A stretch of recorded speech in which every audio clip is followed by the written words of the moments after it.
Olá, alunos! Como é que vocês estão? Espero que estejam bem, se cuidando, mantendo a rotina de estudos.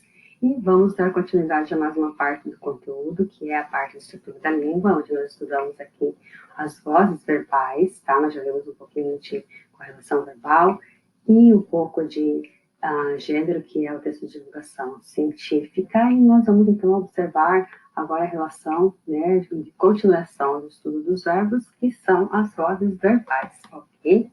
Então, assim, para quando eu olho, né, para o sujeito, que é aqui o elemento de quem se fala, o elemento responsável pela ação descrita no verbo, eu posso observar que esse sujeito ele pode se dar de algumas formas perante o processo verbal. Okay? Então, nesse caso aqui, nós relacionamos essa questão de como que o verbo se dá ao sujeito, e aí nós temos o conteúdo de vozes verbais para relacionar.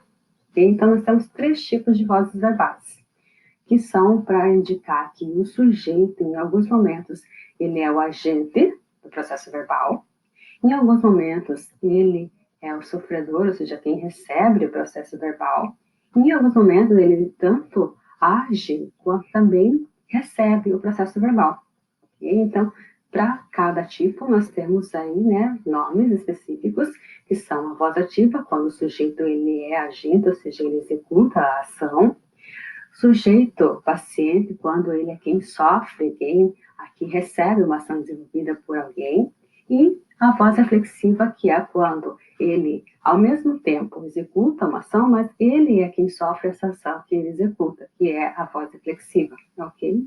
Então, assim, alguns exemplos que foram retirados aqui, nós temos o verbo ali em evidência na cor vermelha, tá? E o sujeito, né, que vem colocado ali em algumas posições da oração. Então, assim, o rapaz, que nesse caso aqui é o sujeito, podou as roseiras, ok? Aqui o meu rapaz é o agente da ação de podar, então eu tenho um verbo que está descrito na voz ativa, tá? Dessa forma, porque o sujeito está executando uma ação. No segundo exemplo, eu tenho as roseiras, que é o meu sujeito, foram podadas pelo rapaz. Nesse caso, as roseiras, além de ser o sujeito, só que é um sujeito que está sofrendo uma ação. Então, dessa forma, eu chamo ele de sujeito paciente, porque é aquele que está recebendo uma ação executada por alguém. Então, quem é a pessoa que está executando? É o rapaz, que é considerado aqui como agente da passiva, porque é ele que faz a ação perante as roseiras, ok? Então, nessa questão de voz passiva, eu tenho esses 2 elementos a observar, que é o sujeito paciente, aquele que sofre, lembra lá da ideia de paciente do hospital, aquela pessoa que está lá apenas recebendo cuidados, né, desenvolvidos por uma equipe médica. E o agente da passiva é essa pessoa encarregada de executar a ação, ok? E na terceira forma, eu tenho a voz reflexiva, onde o meu sujeito, ok? Ele é agente e paciente ao mesmo tempo, porque ele está executando e também vai sofrer essa ação que ele está executando ao mesmo tempo, ok? Aí eu tenho também esse pronome, né, ser ali, que vai indicar essa ação reflexiva. Ele vai, né, muitas vezes, o pronome pode ser modificado dependendo da minha pessoa do discurso. Se eu relacionar aqui, caso primeira pessoa, eu me cortei ao podar as roseiras. Então, eu vou utilizar o pronome oblíquo aqui relacionado à primeira pessoa do discurso, do singular, ok? Então, assim, olhando agora para a voz passiva, que tem um pouco de desdobramento, a voz passiva ela pode ser de 2 formas, a analítica ou sintética. Lembrando que esse termo analítico, na língua portuguesa, ele quer dizer que é mais desenvolvido, ok? Então, é um pouquinho mais extenso. E a voz passiva sintética é que ele é reduzido, ou seja, né, ali tem uma espécie de abreviação. Então, assim, na voz passiva analítica, nós vamos observar que há o sujeito, o verbo auxiliar, junto com uma forma, tá, nominal, que é a forma do particípio, ok?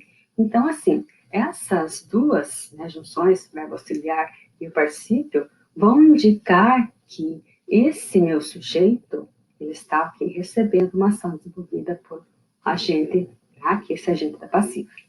Então, assim, a minha estrutura de voz passiva analítica é essa que está descrita aqui. O sujeito, tá? Verbo auxiliar, ser, mais a minha forma de particípio e o meu agente da passiva. Então, aqui o meu sujeito, que é o sujeito paciente, porque ele que vai sofrer a ação, a roseira, verbo auxiliar, ser, mais particípio, foi podada, agente da passiva pelo rapaz, tá? Que é essa pessoa que desenvolveu a ação perante a roseira, e sobre a roseira, desculpe, e ele é, então, aqui o responsável pela ação, por isso que ele é considerado agente da passiva, ok? Já na voz passiva sintética, eu vou ter o meu verbo transitivo junto com o pronome passivador, ok? E aqui a característica na voz passiva sintética, ou seja, que ela é reduzida, é que alguns elementos da construção vão ser ocultados, como, nesse caso, o agente da passiva. Ele não vai aparecer. Eu só vou colocar aqui informação de que podou-se a roseira, como que eu dissesse, a roseira foi podada. Eu não estou determinando claramente quem é esse agente, ou seja, quem foi que executou a ação. É uma forma muito comum no dia a dia, e até de discursos, quando eu não quero deixar claro quem foi a pessoa que executou uma determinada ação, ok? Então, a gente coloca aí um pouco de impessoalidade na informação, no discurso, que é não relacionar, né, de forma clara que quem foi que executou a ação, tá? Bom, aqui eu tenho uma observação, que é o fato de, muitas vezes, eu poder transformar a voz ativa na voz passiva analítica, tá? Que é o fato de relacionar o sujeito como agente da ação e continuar deixando ele, né, como agente da ação, só que eu inverter aqui as posições e deixar de uma forma que indique a mesma ideia, porém, tá, mudando a voz do verbo.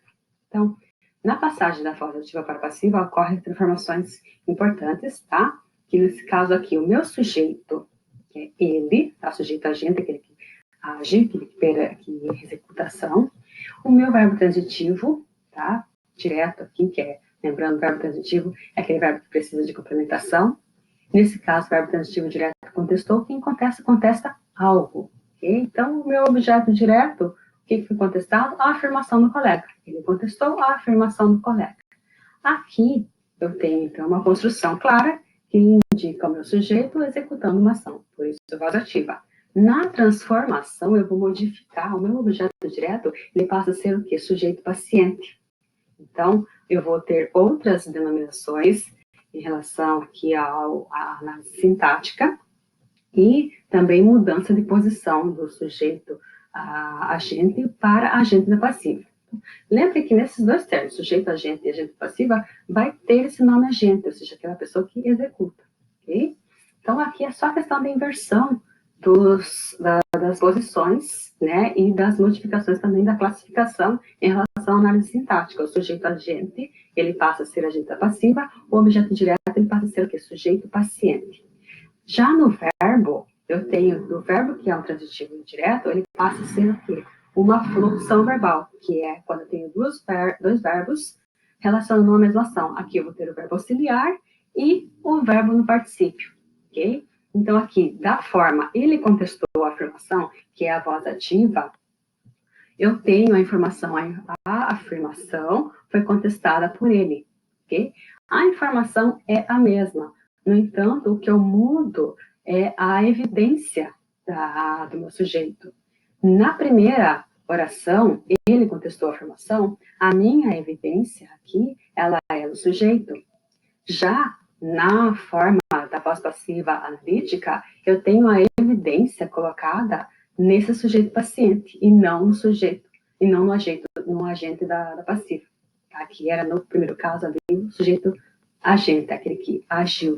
Tá? Então, é só mudar o foco, a ideia de mudar o foco na informação. Isso é muito utilizado em meios jornalísticos, né? Que é para você, quando quer dar maior foco numa informação, você vai colocar essa informação no primeiro plano da sua construção. Então, Nesse primeiro contexto aqui,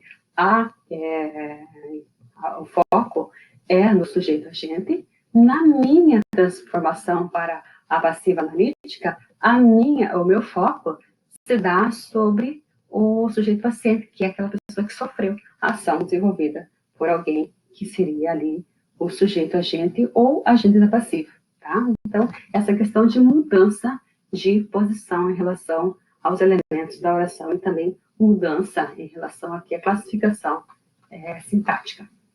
Então, aqui algumas informações que nós temos. O complemento verbal, que seria lá o objeto direto da voz ativa, ele se transforma em sujeito paciente. Okay? Na passiva, o verbo principal ele é usado no particípio auxiliar, se flexionam no mesmo tempo e modo na voz ativa. Então, aqui a gente observa que contestou está flexionado no pretérito perfeito. Aqui, na mesma forma de relação de verbo auxiliar mais forma de particípio, o tempo permanece o mesmo, ok? Bom, a outra nota, o sujeito da voz ativa se transforma em agente, aqui, tá? Então, ele passa de sujeito agente para agente da passiva e continua indicando quem é que pratica a ação. Bom, então, para nós observarmos em relação aqui à questão das vozes verbais, são esses elementos das informações, ok? Fiquem atentos aqui às indicações das atividades que vocês têm para fazer, realizar com base nesses conteúdos, e qualquer dúvida que vocês tenham, entre em contato comigo pelo WhatsApp ou por e-mail, ok? Até mais!